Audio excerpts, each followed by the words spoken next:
I'm going to show you how to export video using Adobe Premiere. I'm using Premiere 5.5.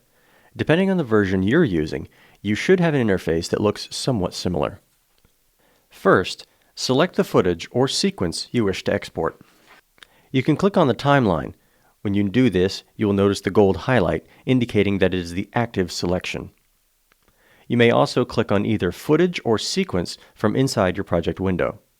When you click on a clip or sequence from the project window, you'll notice a lighter shade of gray indicating it is the active selection. Once you've made your selection, move up to the menu bar and the File drop-down and select Export, then select Media. Or you can hold down Control or Command and M. Once you do this, a new dialog window will appear. You will want to check the Source Range drop-down menu. You will notice it indicates work area. This is the default. In this case, I've defined a work area in the actual sequence or timeline. If we were to export using this setting, we would only be outputting this portion of the sequence or raw footage. This indicates we would only be exporting 8 seconds and 17 frames. You can manually override the work area selection by inputting new in and out points on the slider. To do this, simply scrub through the footage.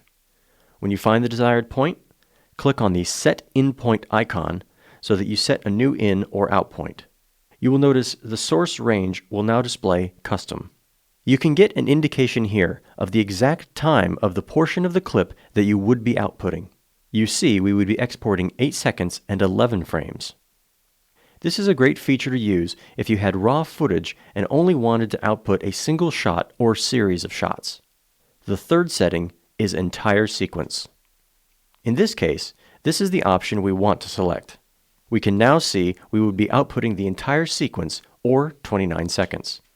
This happens to be the length of the spot I have edited together, so we're good.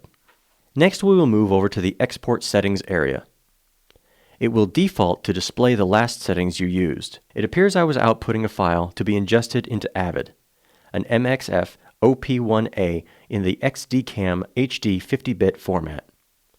We will be selecting our format in a second. First, if you're using Premiere 5.5 and higher, you have a very useful tool. It is the Match Sequence setting. By selecting this option, Premiere will look at your original source and output it using its native format codec and size. Whenever possible, you want footage in the highest possible quality. Using this option would achieve this. In fact, you would not be transcoding the footage at all. You would be copying the original or trimming the undesired portion. If you cannot export a file in its native format, be it for size considerations or simply because the end user or playback platform can't accept whatever native format your footage or sequence is, I recommend using H.264. What we want to do in the Export Settings box is select H.264 in the Format dropdown. Once we do that, Premiere looks at the source clip. Here you can see it's telling us that our source is 1920 by 1080p and 29.97 frames per second. Once you've selected a format, or in this case, a codec, Premiere will then select from the list of pre-programmed output options and select the setting most closely resembling the source. Here it is telling us, of the available factory settings, our clip most closely resembles HDTV 1080p 29.97. You can see here there are a wide variety of choices from iPads to YouTube HD. Use these presets if you wish to output something other than what is recommended. We're going to use Premiere's recommendation. It's a good starting point. We will change one setting. In the second area, here. Make sure the Video tab is selected, then scroll down to Bitrate Settings. We have 3 options in the Bitrate Encoding drop-down menu. I will discuss all 3 options, but first I want to show you the setting that I would recommend when the size of the file you're exporting matters. We want to select VBR, or Variable Bitrate 2-Pass. When you select VBR, you will have to input 2 numbers. The first being the target bitrate. Let's set that to 10 megabytes per second and a maximum 50 megabytes per second. These 2 parameters tell your encoding software to try and export a file that is 10 megabits per second. But if you need to, go ahead and use up to 50 megabytes. Using VBR, our transcoder will analyze the footage. During shots where there is not a lot of motion or rapid scene changes, it will transcode at 10 megabytes. However, in frames that do have a lot of motion, like a missile shoot or a hockey game, it will use a higher bit rate, with 50 megabytes per second being the ceiling. A 2-pass will play through the entire clip. The first time, only analyzing the clip. Then it makes a second pass, where the actual transcoding will occur. For this reason, a 2-pass encode will take twice as long as a VBR 1-pass or CBR. For a VBR 1-pass, you would still input the two parameters, a target and a maximum, but the analyzing and adjustment are made on the fly. A VBR 2-pass will normally result in a better looking file. We can always get an estimated file size down here. Using a VBR 2-pass with a target of 10 and a maximum of 50, our file would be 35 megabytes. If we were to output this file in its native format, it would have been a file that was slightly under 300 megabytes. We have reduced the file size by almost 10 times. That would certainly make transferring this file via FTP to DMA Navy or Chinfo via Lighthouse a lot more reasonable. If saving file size wasn't your concern, or if time was more important, you would want to use a CBR or constant bitrate.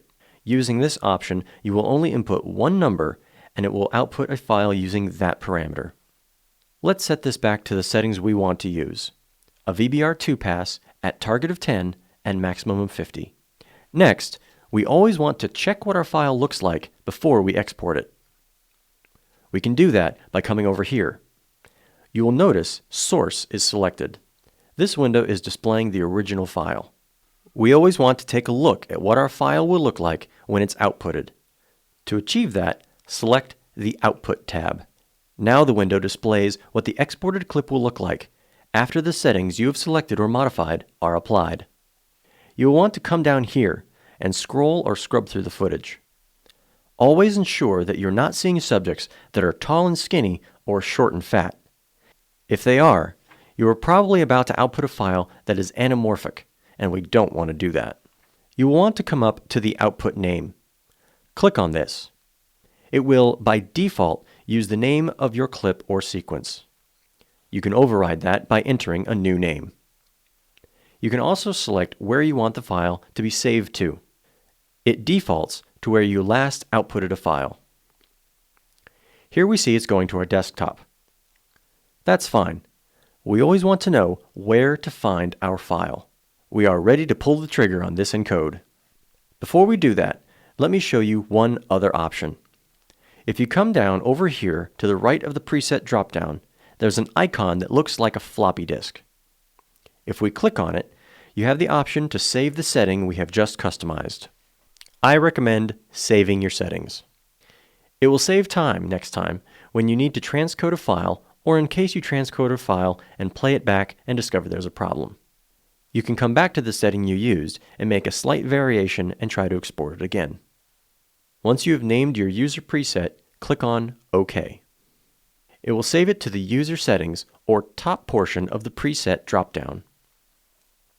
Here you can see the setting that we just saved. I wanted to show you a few user settings I have pre-saved.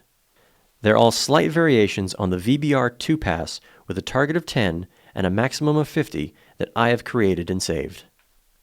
Here are a few other options. If we were to use a target of 20 and a maximum of 50, our file would be 69 megabytes. A target of 30, maximum of 50, would result in a file that is 104 megabytes.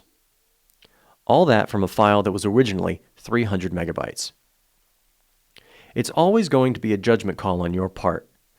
If you're on a boat or in the middle of nowhere trying to use a mobile hotspot, you're going to want to use a VBR 2-pass with a 10 to 50 range.